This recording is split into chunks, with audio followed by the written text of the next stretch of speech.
एकदा जड़े ब्राह्मण उपरे राजा जनक खूब क्रोधित होइगले एवं तांको राज्य बाहर को चली जावाको आदेश देले। ब्राह्मण पचारिले, महाराज आपण दयाकरी कहतु आपणक राज्य केउ पर्यंत विस्तृत, फल मु तार बाहर को जाईपारिबी। यह शुणी राजा जनक चिंता कले वास्तव में तांको राज्यर सीमा केउ पर्यंत।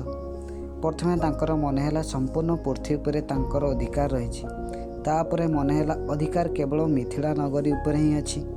किंतु आत्मज्ञान कारण से बुझी पारिले निज शरीर उपरे निजर अधिकार नाही, जेतेबेले काहाकू एमिति आदेश केमिति देई पारिले। अवशेष मुद्रारे कहिले, आपण जेउठारे रहंतु कौनसी वस्तु उपरे मोर अधिकार नाही। ब्राह्मण यह शुणी आश्चर्य हेले एवं पचारिले, महाराज एते बड़ राज्यर अधिकार होई मध्य आपण समस्त वस्तु प्रति निरपेक्ष किपरि होइगले? किछि समय पूर्व तो चिंता करुथिले जे समग्र पृथ्वी उपरे आपणकर अधिकार रही।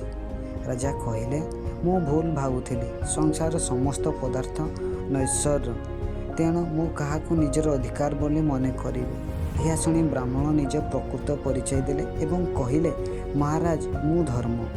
आपणक उत्तर मु संतुष्ट होइगली।